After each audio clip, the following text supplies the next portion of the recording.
16 de julio de 1990, Tribunal del Condado de Washoe, en Reno, Nevada. El motivo del juicio: dos jóvenes se dispararon con una escopeta. El primero, Raymond Belknap, perdió la vida de manera inmediata, en tanto que su amigo James Vance quedó desfigurado. Años más tarde también moriría, pero por motivos de adicciones.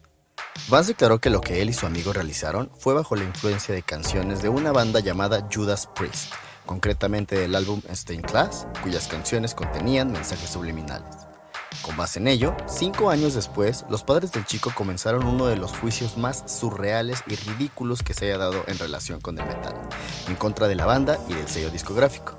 No obstante, operó. Se sostuvo que, si los tracks del mencionado disco se reproducen al revés, se podían escuchar frases como "intenta suicidarte" y "vamos a estar muertos". Los abogados señalaron a la canción en específico, Better by You, Better Than Me, que supuestamente tenía el contenido subliminal "do it, do it, do it". Hazlo, hazlo, hazlo. Como un dato adicional, cabe señalar que la canción en controversia ni siquiera es de Judas Priest, sino es un cover de Spooky Tooth de 1969. El juicio naturalmente estuvo rodeado de amarillismo por parte de la prensa y sensacionalismo moral y religioso por la sociedad conservadora, y lleno de falacias que rayaban del absurdo, como la mención del abogado del chico fallecido que dijo, parafraseando: "Los miembros del club de ajedrez o estudiantes de matemáticas no escuchan esa música, son los marginados y los adictos quienes lo hacen. La banda tiene que ser más cautelosa sabiendo que su música llega a los oídos de esa población". En una de las audiencias del juicio, ya pasado más de un mes desde que inició, el juez solicitó a Robert John Arthur Halford, mejor conocido como Rob Halford, vocalista de la banda demandada, que subiera al estrado. Como parte de su testimonio, se reprodujeron fragmentos del álbum al revés, demostrando que los supuestos mensajes eran interpretaciones subjetivas o lo que se llama apofenía, fenómeno psicológico que se refiere a la tendencia a encontrar patrones y conexiones significativas en situaciones aleatorias o que no tienen una base objetiva. Es como la pareidolia en cuestiones de imagen. Por ejemplo, al reproducir Backwards la canción Exciter, se podía entender algo que parecía decir: "le pedí una menta, pedí una menta". Pero el momento más impresionante, que por haber sido tan inusual rayó en lo surreal, fue cuando Halford interpretó a capela partes de la canción en cuestión, a fin de demostrar que no había mensajes ocultos. Rob Halford, quien para ese momento ya era uno de los vocalistas más famosos y respetados del heavy metal, siempre presentándose con su clásica indumentaria de cuero, tachas y gafas oscuras, en esta ocasión, solo con una playera negra y un discreto, por no decir tímido, saco gris, tuvo que cantar en una corte la canción por la cual los estaban acusando. El 24 de agosto de 1990, el juez Jerry Carl Whitehead desestimó la demanda, concluyendo que los supuestos mensajes subliminales eran coincidencias fortuitas entre acordes de guitarra y patrones de exhalación, sin intención deliberada por parte de la banda. Judas Priest salió avante de uno de los más grandes escándalos en la historia del metal.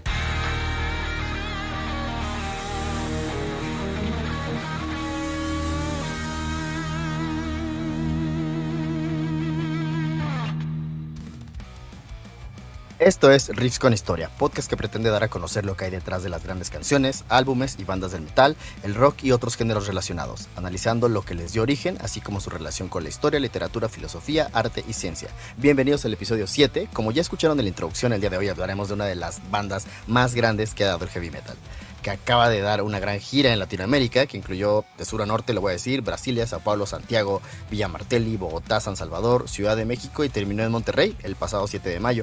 Fue muy exitosa y por eso quisimos dedicarle un episodio para hablar de la historia de Judas Priest. Yo soy Isaac Reyes y si es la primera vez que nos escuchas o si ya sigues el contenido pero no te has suscrito, dale click al botón de seguir en Spotify o YouTube. Eso nos ayuda muchísimo a seguir creando estos episodios y si ya estás suscrito, gracias infinitas por seguir aquí. Les comento que de hecho este episodio iba a salir la semana pasada, pero se juntó con el tema del nuevo Papa, y es por eso que el episodio 6 sacamos el de Habemos Papa, que por cierto, qué violenta es la gente religiosa. Si no han escuchado el episodio, échenle una oreja. Hablamos de hechos históricos y documentados y demás, pero bueno, hay quienes no tienen la inteligencia emocional ni el temple para asumir que hay diversidad de opiniones o que no todo el mundo es creyente y estuvieron buenos los ataques en redes.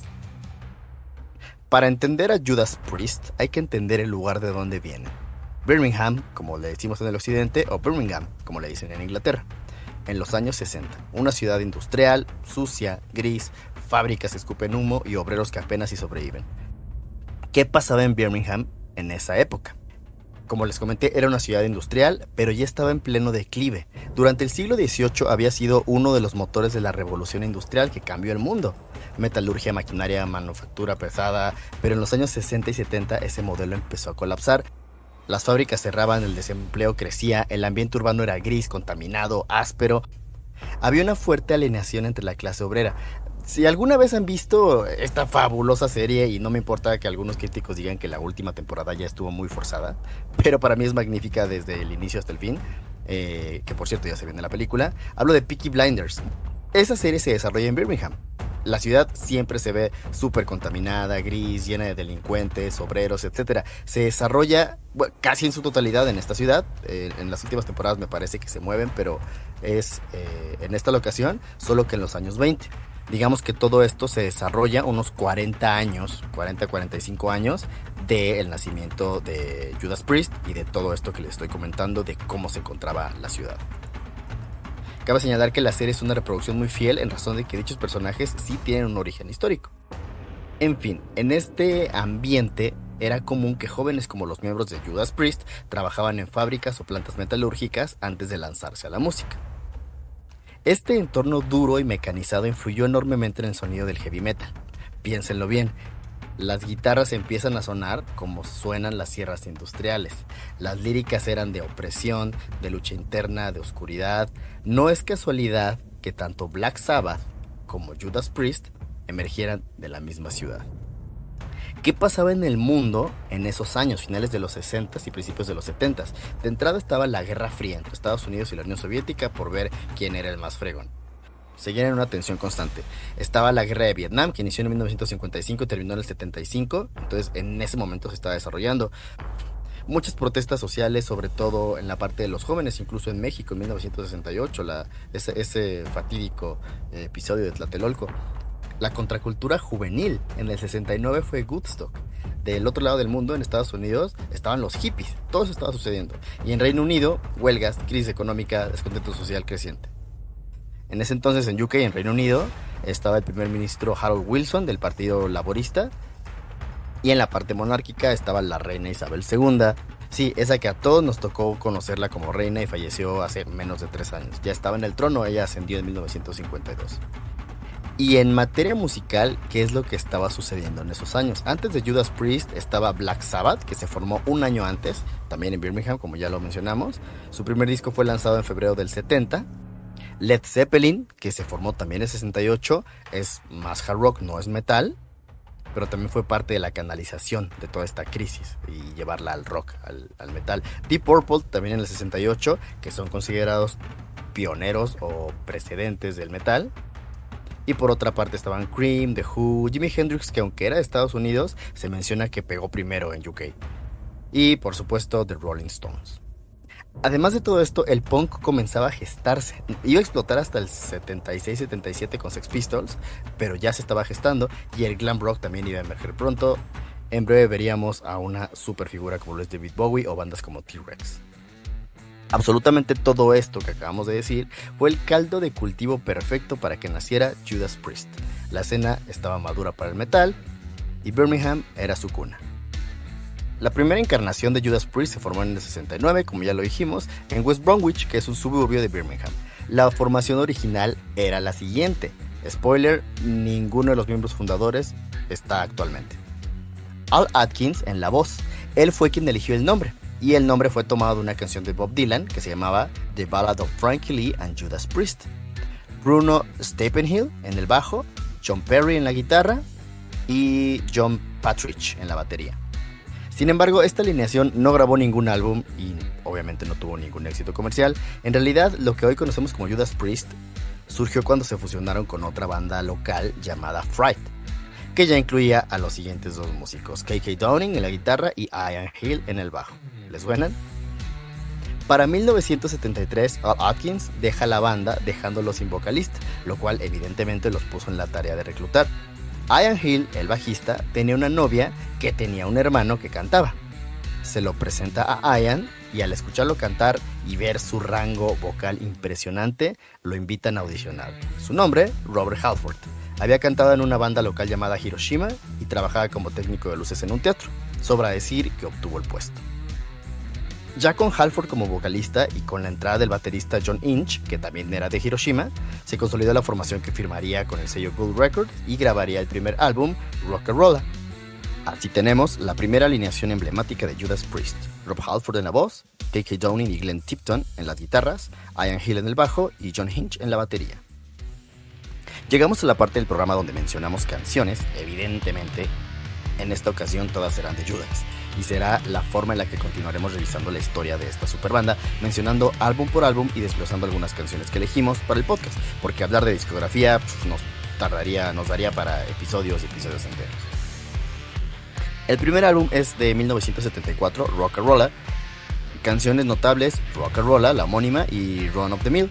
Judas Priest arranca con un sonido psicodélico y algo bluesero. Este primer disco realmente pasa desapercibido, no obstante Halford ya mostraba su rango, pero la producción fue criticada, decían que sonaba muy apagado. Como dato curioso, Run of the Mill fue la primera canción que Halford escribió para la banda.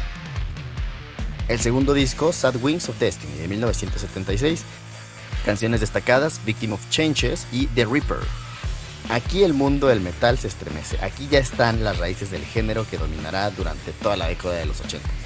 Riffs veloces, línea oscura, gritos agudos, atmósferas épicas. Victim of Changes es considerada una obra maestra con temas de infidelidad, alcoholismo y arrepentimiento. The Reaper da voz a Jack el Destripador, una figura mítica de la historia criminal británica, introduciendo el interés por personajes siniestros históricos que reaparecerán más adelante. En este segundo álbum, el Judas Priest emblemático se da a conocer y le sigue una racha imparable, con 4 discos: Sin After Sin, Stained Class, Killing Machine y luego British Steel. Hablemos de ellos. El tercer disco, Sin After Sin, de 1977. Canciones destacadas: Sinner and Dissident Aggressor. Sinner es una de las canciones fundacionales del metal moderno, y Dissident Aggressor ganó un Grammy, aunque lo hizo 32 años después, en 2009. Es también notable por su título y lírica críptica, un grito de rebeldía en plena Guerra Fría, con tensión nuclear y autoritarismo latente, lo que estábamos revisando en la parte histórica. Cuarto disco, Stained Class, de 1978. En febrero, canciones clave: Exciter y Beyond the Realms of Death. Exciter es importante porque la podemos considerar como proto-speed metal, que a su vez el speed metal evoluciona para convertirse en el thrash metal. Es decir, podríamos decir que esta canción es una influencia directa para bandas como Metallica, Megadeth o Slayer. No me atrevo a decir a Anthrax, porque aunque es de los Big Four, ellos como que siempre se cuecen aparte. Better Than You, Better Than Me, cuando salió el álbum no fue una canción relevante. Como ya lo mencionamos, es un cover. No obstante, muchos años después causó interés por el juicio que ya abordamos en la introducción. Quinto disco, Killing Machine, de 1978 también, pero en julio, apenas 5 meses después de Stained Class. Canciones destacables: Hellbent for Leather y The Green Manalishi.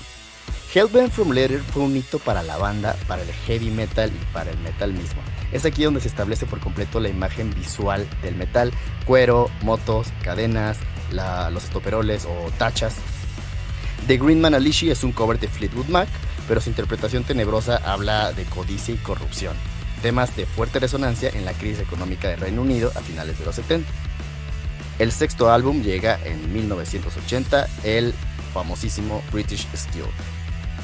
Este es el momento donde Judas Priest alcanza el mainstream. Es justo en este disco donde viene la ultra mega conocida, que incluso tu papá y tus tíos, aunque no ubican bien el metal, la cantan y mueven la cabeza cuando suena Universal Stereo o en Mix FM en varios países de Latinoamérica.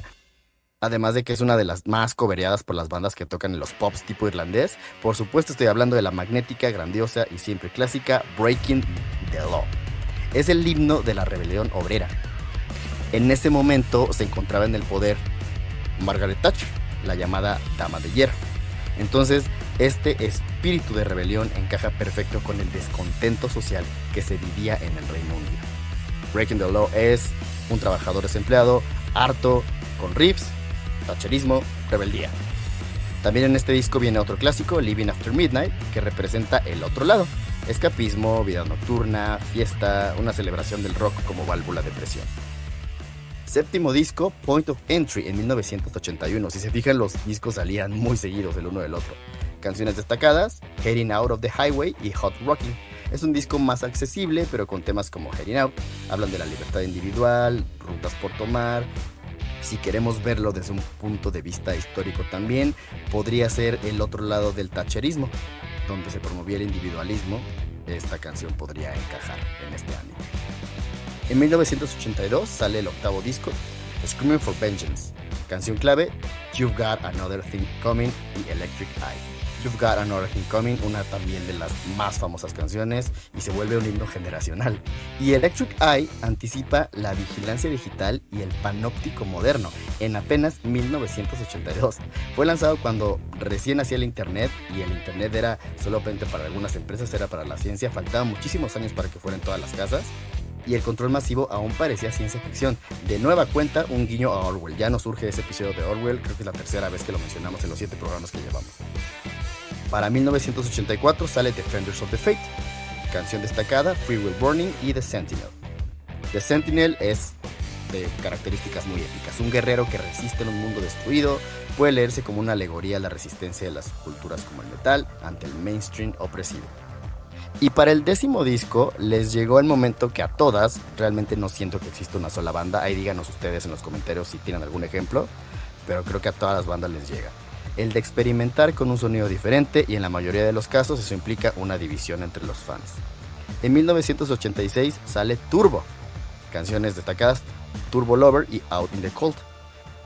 En este disco experimentan, meten sintetizadores y usan un estilo de estética glam.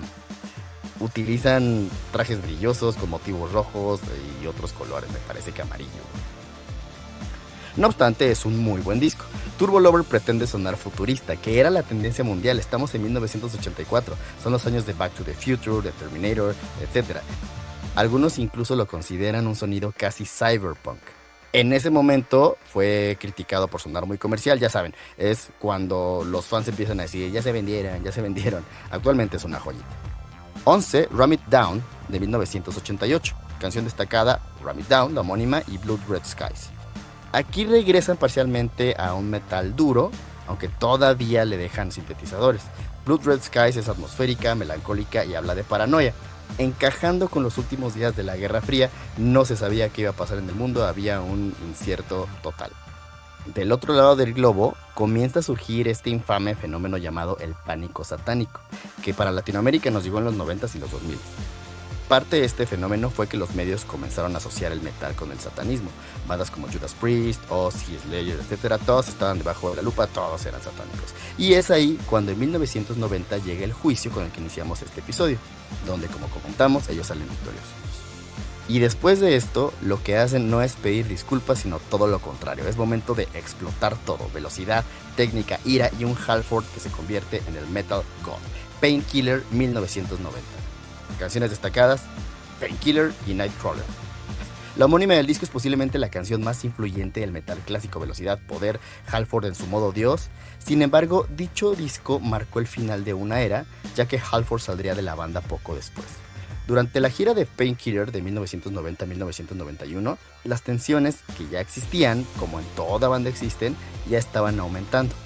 El manejo de la banda estaba en manos de Jane Andrews, que era muy cercana a K.K. Downing y Glenn Tipton, lo que hizo que Halford sintiera que sus ideas propuestas eran constantemente minimizadas. Rob quería experimentar, hacer proyectos paralelos, explorar otras sonoridades, algo que más tarde sí lo haría con una banda llamada Fight, que sonaba tipo groove, thrash en los 90s. Pero la estructura de Judas Priest en ese momento era muy rígida y conservadora. Los contratos con Sony impedían a sus integrantes grabar por fuera usando el nombre de Judas Priest y sin autorización del resto del grupo. Cláusulas estrictas que lo hacían sentir como un león enjaulado. Para 1992, sin un comunicado oficial, Halford simplemente se fue. Anunció que fundaría su propia banda y esto fue todo. No hubo peleas públicas, no hubo escándalos, solo silencio. Pero el mundo del metal lo sintió como un terremoto. ¿Qué vino después para ambas partes? Halford lanzó Fight y luego lanzó un proyecto muy interesante que se llama Two, que se escribe 2 en número W-O. Un experimento de metal industrial con John Five y el gran Trent Reznor como productor. Este experimento es bastante interesante. Si les llama la atención el metal industrial o si tienen alguna simpatía por Trent Reznor, vale la pena que le echen una oreja. Es raro porque es literal escuchar a Rob Halford cantando canciones de Nine Inch Nails. Escuchen I Am a Pig y es tal cual toda la atmósfera, la lírica, el concepto de Reznor y su banda, pero con la voz de Halford. Para nada es un mal proyecto, pero pues suena extraño, ¿no? Por su parte, la banda encontró a Tim Owens, apoyado a Reaper, claramente por los primeros discos, un fan que de hecho era vocalista de una banda tributo y lo imitaba también, que era el ideal para ocupar el lugar. Fue un fanservice. Su historia posteriormente inspiraría la película Rockstar, que salió en 2011 con Mark Wahlberg y Jennifer Aniston. Lo que hizo Judas Priest con Reaper Owens fue sobrevivir. Se montaron en los sonidos que estaban teniendo auge y los llevaron hacia ellos. En este periodo sacaron el álbum número 13, Jugulator, de 1997, un álbum bastante oscuro que suena mucho a groove y thrash noventero. Y el disco número 14, Demolition, de 2001, un disco que tuvo una recepción bastante fría. Vuelven a coquetear con el groove e incluso con el new metal, que fue uno de los géneros más odiados, pero muchísimas bandas, hasta los grandes como Judas o como Metallica, se metieron por ahí. No obstante, si bien no fue el disco más odiado del mundo, no lograron, encontrar una nueva identidad. En 2003, tras años de rumores, finalmente ocurrió. Rob Halford regresaba a Judas Priest. La noticia, obviamente, sacudió a toda la escena metalera. ¿Cómo sucedió? Halford y los miembros de la banda habían comenzado a hablar otra vez por temas administrativos, catálogos, revisiones, seguramente regalías, etc. Se habló de una reunión como algo simbólico, pero la reunión terminó siendo definitiva. Por lo que hace el vocalista Reaper Owens, se acordó su salida de manera amistosa. En entrevistas él ha dicho, obviamente, que le dolió, pero comprendía que los fans querían a Rob de vuelta. No hubo escándalo, pero sí una sensación de que Reaper había sido como un buen sucesor, pero nunca un heredero. La banda regresó oficialmente en 2004, encabezando uno de los festivales de moda de esos años, el Ozzfest, y en 2005 lanzaron Angel of Retribution, un disco que sonaba a reconciliación. Los temas como Judas Rising, We're Fighting For o Hellrider eran himnos para un regreso que se había esperado durante muchos años. En 2008 lanzan su álbum número 16, en el primer y único álbum conceptual, el Nostradamus, que medio sacó de onda, pero gustó. De este ya hablamos justo en el episodio anterior, así que solamente lo vamos a mencionar. Échale una oreja al episodio anterior si quieren saber un poquito más. A comienzos de la década de 2010, Judas se encontraba en una encrucijada. Ya llevaban casi 4 décadas de trayectoria, y aunque Rob Halford había regresado, internamente comenzaba a gestarse una idea, ya despedirse. En diciembre de 2010, Judas Priest anunció oficialmente el Epitaph World Tour, promocionando esa gira como la gira de despedida. Comenzó en 2011, recorrió Europa, América y Asia. En el repertorio incluyeron al menos una canción de cada álbum de estudio con Halford como una especie de homenaje a su legado. Era en teoría el mejor cierre que podría tener. Sin embargo, la respuesta del público fue masiva, fue muy cálida y los miembros se echaron para atrás. Les pasó lo que le ha pasado a Scorpions, a Ozzy, a Kiss. Dicen por ahí que Slayer les va a pasar, vamos a ver. Cabe señalar que justo antes de iniciar la gira de despedida, KK Downing, uno de los fundadores de la banda y guitarrista desde el 69 y co-creador del estilo, anunció que se retiraba. Al principio dijo que era por motivos personales, pero con el tiempo salieron más detalles. Downing estaba profundamente frustrado con la dirección artística y el manejo de la banda. Se sentía excluido de decisiones importantes, especialmente por la influencia de Jane Andrews, la manager. Si se fijan, fueron exactamente las mismas razones, incluyendo a Jane Andrews, por las cuales Rob Halford se salió años atrás. Ya tenía roces con Glenn Tipton, con quien antes se llevaba muy bien, y también con el equipo de producción. Downing incluso escribió en su autobiografía que se sentía marginado y traicionado. Fue reemplazado por Richie Faulkner, un joven guitarrista talentoso que realmente funcionó para revitalizar la parte del sonido y la imagen de la banda. Y 3 años después lanzaron el disco número 17, Redeemer of Souls, canciones con una temática un poquito más profunda, ahí con unos guiños a mitología como Halls of Valhalla y March of the Dead. En 2018 sale el álbum 18, Firepower. Canciones destacadas: Firepower, Lightning Strike y Rising from Ruins. En la época moderna ha sido uno de los discos mejor recibidos. Firepower suena a la potencia clásica, pero sonando de manera moderna, y Rising from Ruins es otra canción que fue muy bien recibida. Algunos dicen que es como el resurgir, como el ave fénix que necesitaba el Judas Priest. Y el año pasado, en 2024, sacaron el álbum número 19, Invincible Shield. Canciones destacadas: Panic Attack y Crown of Thorns. Se lanzó en su 50 aniversario y ha tenido muy buena recepción, para nada se siente como un álbum de relleno o sacado al aventón. Panic Attack es una canción intensa, es veloz, habla del caos mental moderno, ansiedad, hiperconexión, se sube muy bien a las generaciones actuales. Este álbum no busca imitar al pasado, sino estar en sintonía con él. En la actualidad, Rob Halford sigue al frente, ahora con 72 años, mostrando una vigencia impresionante. Richie Faulkner ha sido vital para la nueva era y Andy Sneap también ha colaborado en vivo tras la salida de Glenn Tipton, quien lamentablemente padece de Parkinson. La banda fue incluida en el Rock and Roll Hall of Fame en el 2022, recibiendo un homenaje por su influencia en el metal. Y para cerrar el programa, no podemos dejar pasar otro de los momentos claves e importantes en la carrera de Rob Halford, y por ende de Judas Priest. En 1998, Halford da una entrevista a MTV en donde declara lo que para muchos era un secreto a voces. Dice: "I'm gay, soy homosexual, así, sin miedo, sin drama". Uno de los rumores de décadas anteriores señalaba que en su momento la disquera le pidió que no hiciera una declaración de este tipo, por lo polémico que podría ser. Esos días habían quedado atrás. Su confesión no solo no dañó su carrera, lo fortaleció como figura, se convirtió en un símbolo de orgullo, resiliencia, autenticidad. Muchos fans, algunos muy sorprendidos, otros no tanto, lo recibieron con respeto. Y evidentemente para la comunidad LGTBQ+, Rob Halford pasó a ser un ícono. Cuando pensamos en un look metalero, a menudo se suele pensar en el color negro, chamarras de cuero, estoperoles o tachas como se llama en otros países y demás cuestiones. Se puede decir que quien realmente impuso esa moda por allá de finales de los 70s fue Halford. Pero ¿cuál es su origen? Él, mucho tiempo antes de que saliera del closet, en la entrevista que acabamos de mencionar, frecuentaba clubs gay en Londres y Nueva York, en sus tiempos libres. Ahí conoció todo el mundo del BDSM, Bondage, Domination, Sadism and Masochism, que es un término creado para abarcar un grupo de prácticas eróticas y sexuales consensuadas, que en algunos casos son consideradas como un estilo de vida. Encontró en el cuero negro, los estoperoles, las gorras militares, las cadenas y los arneses un símbolo de poder, de desafío y paradójicamente de anonimato.